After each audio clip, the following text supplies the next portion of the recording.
Narito tayo ngayon upang matunghayan ang napakainit, nagbabaga at talaga namang usap-usapan at maraming pinakainaabangan na issue ni Ate Erika.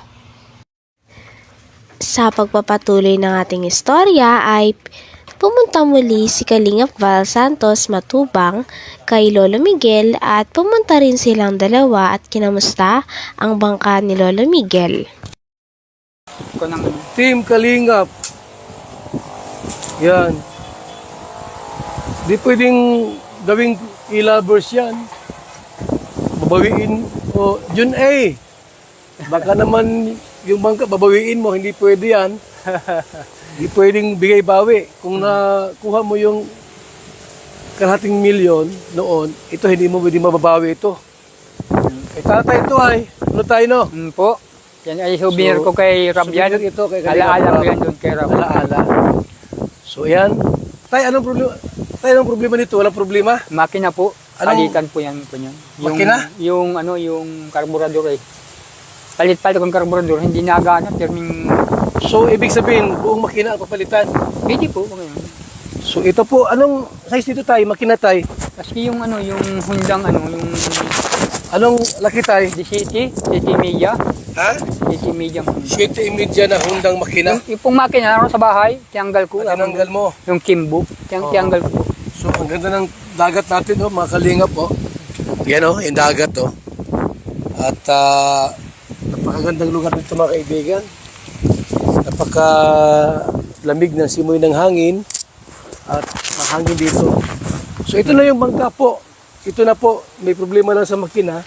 Bakit na nagka-problema sa makina, tay? Nasira po yung yung karburador, pag binibirag Nasira yung karburador po. karburador? Pinalitan ko, yung pa din. Okay. So, okay lang po yan kasi makina yan eh. Tao nga, nasisira, makina pa kaya. Diba? Ito po yan. So, ito na po ang, yung mga nagtatanong po, ito yung bangka ni tatay. Pagawa ng Team Kalingap. Walang pwedeng kumuha nito. Magkakadimandahan tayo pag may bumawi nito. Ang bigay-bigay po yan. Parang regalo sa birthday. Binigay, babawiin nyo. Paano kung pagkain yung binigay, ice cream, tunaw na, babawiin ninyo. Hindi pwede po. Walang bigay-bawi sa Kalingap. Ito po ay, yan. Kita niyo po yung bangka na yan. Yan na po yan. Ayan, Yan o, may Team Kalingap. Team Kalingap. Yung makina po, ang ipapaayos po natin para bagong-bago. Diyan ka tayo nanguhuli ng isda. So, unahan pa po yan. Unahan pa niyang bundok Ikaw niya. lang mag-isa.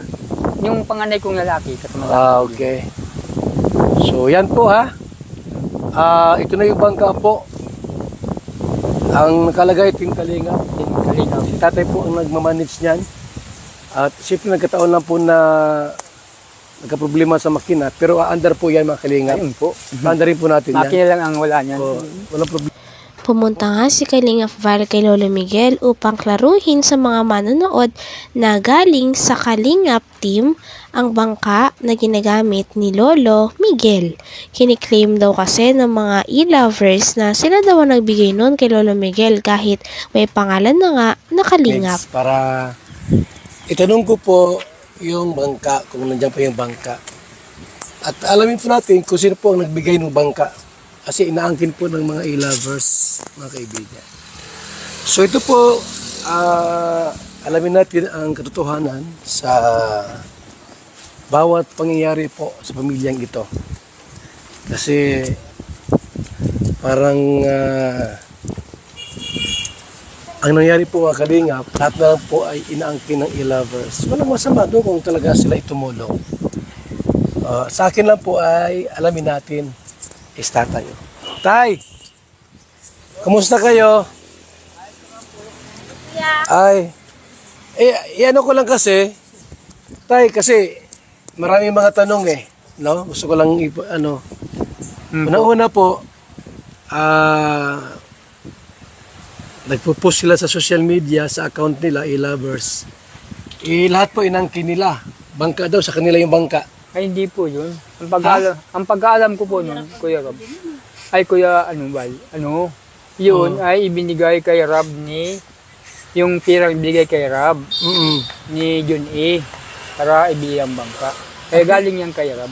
Oh, tapos yun daw po mga gamit sa loob ng bahay, tsaka yung bahay, ilabers na nagpagawa. Hindi po kay John E. yun galing.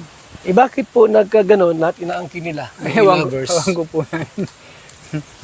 Wala pa ko alam dyan. Pero ang pagkaalam ko dyan, talagang kay John E. yan. Pira daw. Ganyan. Oh. Ngayon, ipaalam ko rin po sa kanila, ha, mga e-lovers, sa lahat po, na binablog ko sila, naka-off po yung monetization. Ayaw ko yung mga isipin nyo, after ako sa views, hindi po.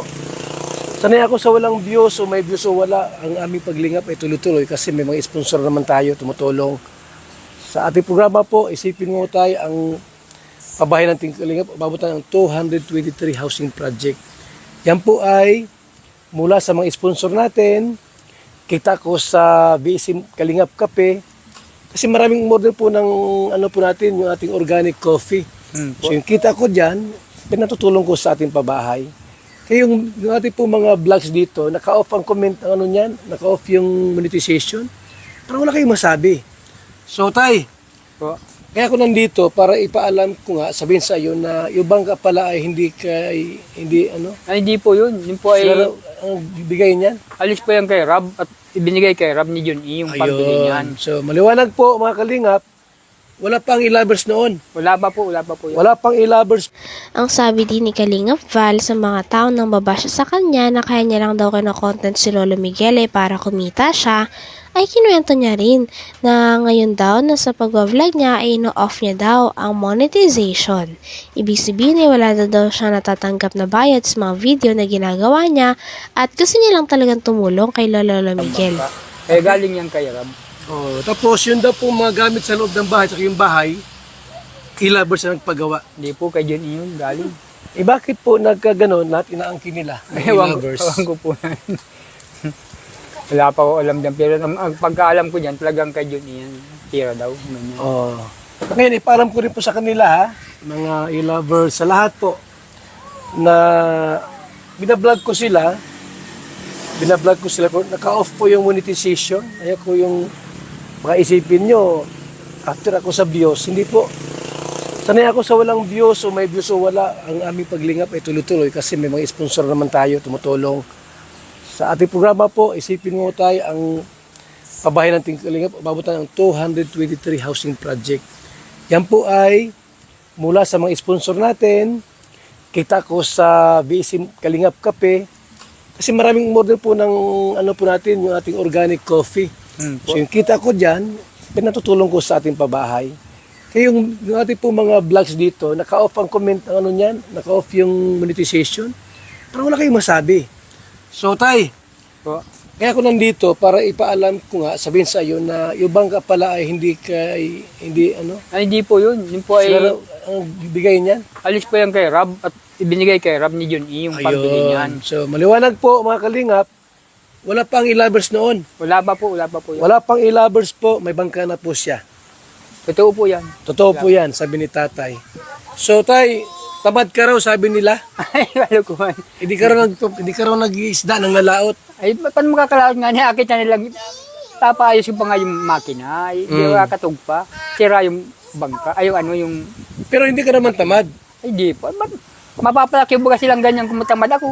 Oo. Kasi nagbuhay sa kanila. Mm. Mga kwan lang po yung mga paninira lang po yung mga Mga paninira, ano? Di ko nga tayo maisip, bakit sisiraan kayo? Matanda na po kayo, 66 na ka na. Paano, kung ako naman po ay tamad, isipin nila, paano ko po nabuhay ang siyam kong yung pamilya? Siyam na anak. Siyam na anak. Kung tamad po kayo. O, edi, paano pa yung nasabi ng tamad ako? Pati apo, binuhay Pati mo. apo, biniruhay ko sila. Sila Erika, Erika. sila Sheila May. Yun po. Ay, asan ang nanay niya? Nasa Maynila, nagpapakasaya. Nasa akin sila. Nasa akin niya. Kaya tamad sa ako kanya ay. oo. So, Kaya nasabi hindi mo tayo inaako na tamad po kayo. Ay, di po. At masasabi lang tamad. Kasi ako nagbuhay sa kanilang maliliit pa sila. Ginapang ko sila. Kasi anong paraan. Nakikipag-arawan ako sa danawan. Nagbamakin ako. Arawan. Ganyan. Hanggang dito na lamang muna ang ating napakainit, nagbabaga, at talaga namang pinakausap-usapan na issue ni Ate Erika. Maraming salamat sa inyong panunood. Hanggang sa muli. Bye!